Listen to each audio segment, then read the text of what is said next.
Certains d'entre vous m'ont demandé plusieurs fois, dans plusieurs vidéos, comment je réalisais mes étiquettes et bien sûr, chaque fois je disais, bien sûr, je vais vous révéler de ceci. Aujourd'hui, c'est l'heure de la révélation. Je vais vous donner toutes les astuces, toutes les infos, comment réaliser des étiquettes qui soient faciles à faire, qui soient bien lisibles et que vous allez bien sûr pouvoir garder très très longtemps, plusieurs fois, plusieurs années. Vous allez voir, vous allez tous savoir comment faire des superbes étiquettes pour vos plans.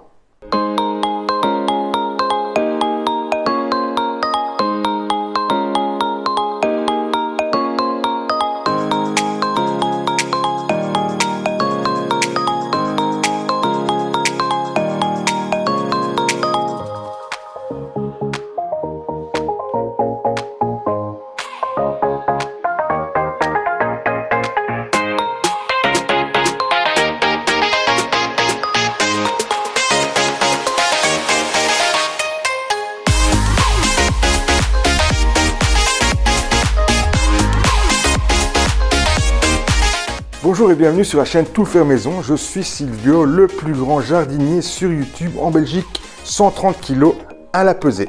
Aujourd'hui, j'ai décidé de vous révéler un petit peu ma façon de faire, un petit tuto, on va dire, étiquettes qui vont vous allez pouvoir garder ces étiquettes très très longtemps, hein. Vous allez pouvoir les réutiliser d'année en année, bien sûr, et vous allez, en plus, ce qui est bien, c'est que vous n'allez pas devoir écrire, donc, ou effacer, ou perdre, ainsi de suite.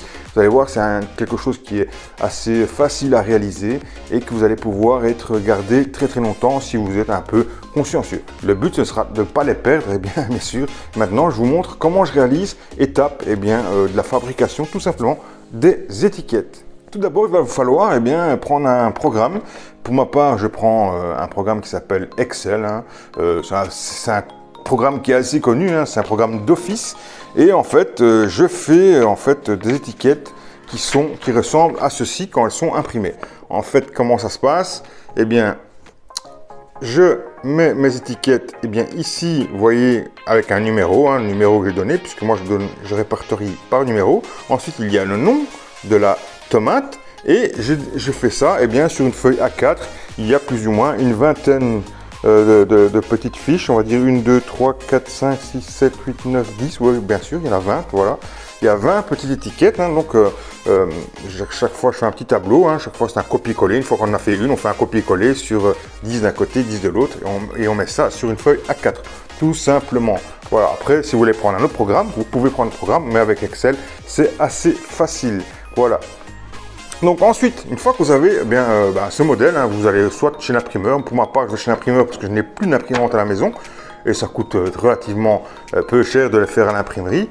Et donc, je vais chez l'imprimeur imprimer en fait toutes mes fiches, que ce soit mes fiches comme ceci, comme mes fiches techniques, ou mes fiches qui vont aussi sur des étiquettes de vente, ou les étiquettes que je conserve pour mes tomates, pour mes graines de tomates. Voilà, je fais tout chez l'imprimeur, c'est tout facile, et je ne me prends pas la tête à devoir savoir si j'ai de la cartouche ou pas. Je mets tout sur une clé USB, où je peux lui envoyer par mail, il me l'imprime, et je vais le chercher le jour même, ou quelques heures après, et je suis tranquille. Donc voilà, une fois que vous avez ceci, maintenant il va falloir passer à l'étape de découpe, tout simplement. Donc voilà, je me retrouve en fait sur mon bureau, et donc qu'est-ce que je vais faire? En fait, je vais découper étiquette par étiquette, hein. Donc je suis pas encore équipé d'une découpeuse qui pourrait découper un peu rapidement. Donc on fait du bricolage comme on le faisait en fait quand on était enfant, hein. Donc vous vous rappelez, hein, à l'école. On faisait la découpe sur la ligne, c'est ce qu'on va reproduire. Vous voyez que ça peut servir d'apprendre à découper sur la ligne, puisqu'on va répéter exactement la même chose. On va découper bien sur la ligne tout le tour. Donc quand j'obtiens ceci, donc ma découpe est découpée tout le tour, je vais découper le milieu, hein. Voilà. Une fois que j'ai ça, je vais découper toutes les étiquettes une par une, simplement. Une fois que j'ai mis toutes mes étiquettes, vous voyez, toutes mes étiquettes sont là, voilà. Hein. Vous voyez, la dernière que j'ai reçue, tomate que j'ai reçue, toutes mes étiquettes sont faites, je passe à l'étape suivante, l'étape qui est ma femme. C'est ma femme qui va passer l'étape. Voilà, donc l'étape suivante, c'est ma femme qui va la faire, parce qu'on fait toujours ça en famille ou en couple, hein, ici, donc on se partage les choses. Moi, je m'occupe de la partie découpe, on va dire, cette fois-ci. Bon, parfois, c'est ma femme qui fait la partie découpe, donc on se partage les choses. Ensuite, on va prendre en fait une feuille plastique, hein. Feuille plastique, en fait, c'est des feuilles qu'on peut acheter dans le commerce. C'est des feuilles qui vont à la plastifieuse, hein. Plastifieuse, en fait, c'est comme ça chauffe et ça fait un peu un système de colle en chauffant. Vous voyez, ce sont des feuilles comme ça, plastique, qui vont sur une machine comme celle-ci. Alors, machine qui coûte relativement pas cher, hein. Celle-ci vient de chez Action. On avait une ancienne avant, un peu plus sophistiquée, on va dire un peu plus chère, mais celle-ci vient de chez Action. Je crois qu'elle coûte moins de 30 euros. Je crois que c'est même moins de 20 euros, si je ne dis pas de bêtises. Mais bon, ça, je vous laisse aller voir un petit peu dans votre Action ou magasin préféré, ou si vous en avez une, ou peut-être sur le Bon Coin ou quoi. Et ensuite, eh bien, il suffit juste de mettre les étiquettes. En fait, il suffit maintenant de mettre les étiquettes, et vous voyez, eh bien, l'une au-dessus de l'autre, en laissant un petit espace entre chaque étiquette. Et puis bon, c'est un petit jeu de patience, parce que bon, voilà, il faut mettre les étiquettes, voilà, il faut juste les mettre un au-dessus de l'autre. Et ensuite, eh bien, on va les passer sur la machine. C'est bon? Oui. Donc voilà, il suffit juste de l'installer. Bien droite, bien sûr, il faut que ça reste le plus droit possible pour pas que les étiquettes se retirent. Voilà, tout simplement, maintenant ça va bien défiler dans la machine. Donc on se retrouve maintenant avec eh bien voilà notre feuille qui est plastifiée, hein. Donc vous voyez que tout est plastifié tout simplement.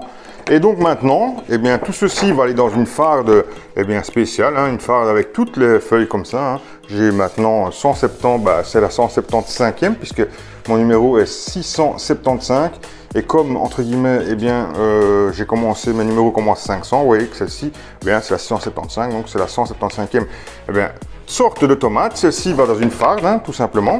Et lorsque j'ai besoin de prendre une étiquette, eh bien, je viens prélever eh l'étiquette au ciseau, hein, je viens faire une découpe. C'est ce qu'on va faire tout de suite. Voilà, donc je vais découper tout simplement l'étiquette que j'ai besoin. Voilà, on découpe tout autour, simplement. Voilà, donc maintenant, eh bien, on se retrouve avec l'étiquette, ben voilà, individuelle, hein. Donc l'autre partie retourne dans la farde et quand j'aurai besoin, eh bien, tout simplement avec le numéro qui est là, c'est facile à retrouver parce qu'elles sont dans l'ordre de numéros, elles sont du 500 au 675.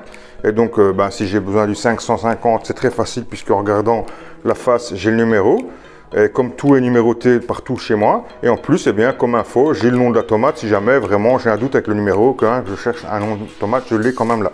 Donc ceci, ce qui est facile maintenant, c'est qu'avec une perforatrice, on va pouvoir faire un trou, soit ici, où on veut. Et donc ceci, ben, on va le mettre lors du semis, on va pouvoir le mettre directement dans le pot du semis. Et ensuite, eh bien, il va voyager avec la tomate, avec votre semis, mais du début jusqu'à la fin, jusqu'au plant de tomate, puisque avec le petit trou perforé qu'on va mettre ici, soit si vous avez un système d'attache par ficelle, eh bien, vous allez pouvoir l'attacher facilement, ou simplement avec un petit morceau de raffia ou un petit morceau de ficelle qu'on va pouvoir accrocher bien sur simplement le plant de tomate, tout simplement. Et donc ensuite, eh bien, lorsque la saison est terminée, que vous avez fini avec votre plant de tomate, il vous suffira de récupérer bien cette attache, cette étiquette, pardon, et de remettre ceci bien dans votre boîte. Moi, je vais vous montrer par exemple mes anciennes étiquettes pour vous montrer la preuve qu'on ne les jette pas et qu'on récupère. Donc voilà, tout ça, c'est mes étiquettes qui ont déjà plus ou moins servi ou qui ont été découpées par exemple.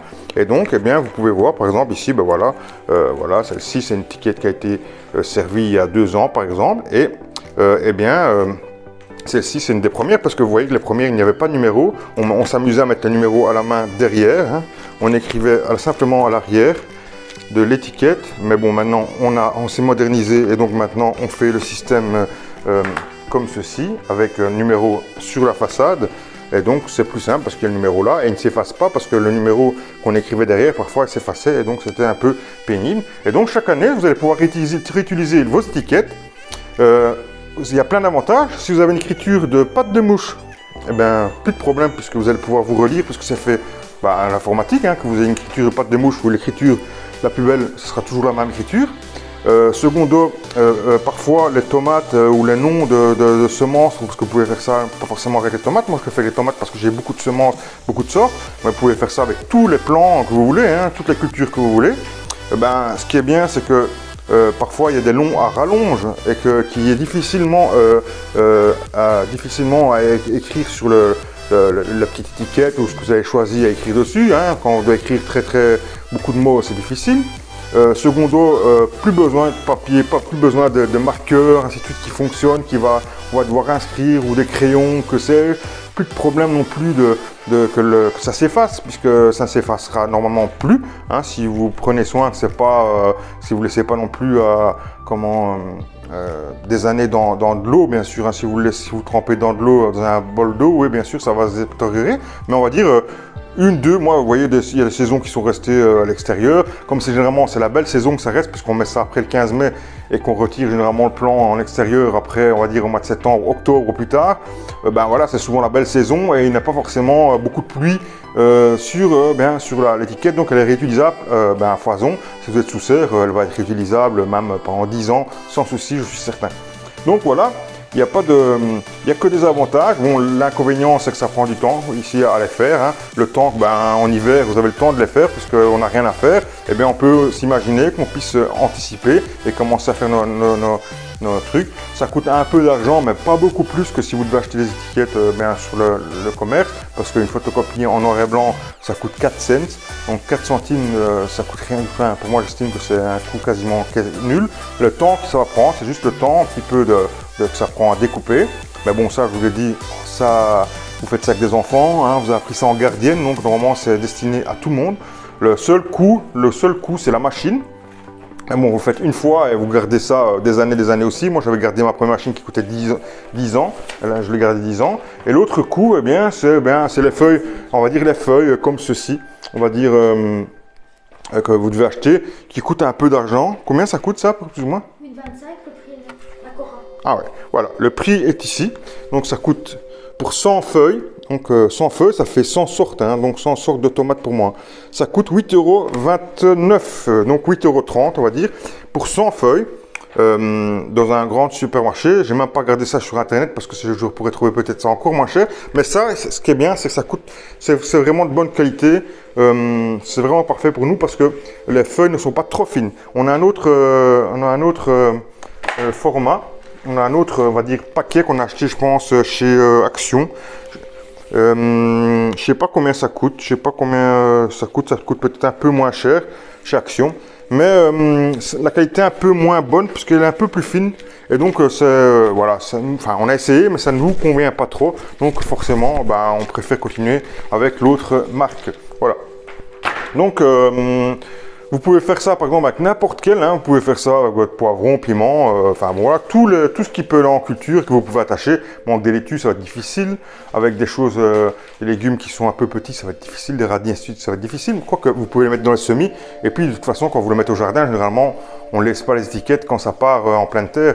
C'est souvent pour des plants, entre guillemets, qu'on veut récupérer ou des graines ou qu'on veut savoir ce qu'on a planté. Si on a plusieurs sortes, si vous plantez des carottes, il n'y a pas d'intérêt de savoir le nom de la carotte parce qu'une carotte, ça se reconnaît par rapport à une laitue ou un radis. Donc, il n'y a pas besoin de savoir exactement. Maintenant, si vous désirez savoir ce que c'est comme sorte de carotte, par exemple, et récupérer des semences, ça, il y a un intérêt. Ou sinon, il n'y a pas vraiment d'intérêt de faire cette étiquette. Moi, je fais vraiment ces étiquettes-là. C'est vraiment pour garder, pas me tromper. Hein, au moins, il n'y a pas d'erreur. Ça ne s'effacera pas pendant l'été, ni avant, ni après. On trouve directement, c'est facile à répertorier, hein, une farde, on met ça en place. Pas besoin de marqueur, hein, pas besoin d'étiquette vierge, parce que bon, le marqueur c'est bien, hein, avant j'ai encore des étiquettes avec des marqueurs, mais en fin de saison, qu'est-ce qu'il faut faire?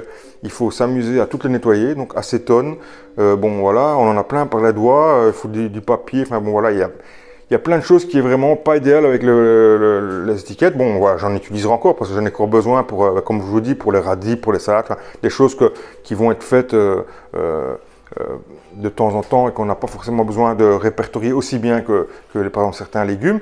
Donc voilà, c'est bien en truc. Maintenant, si vous avez vraiment beaucoup de sortes et que vous voulez vous en sortir sans problème, eh bien, je vous conseille d'utiliser ceci.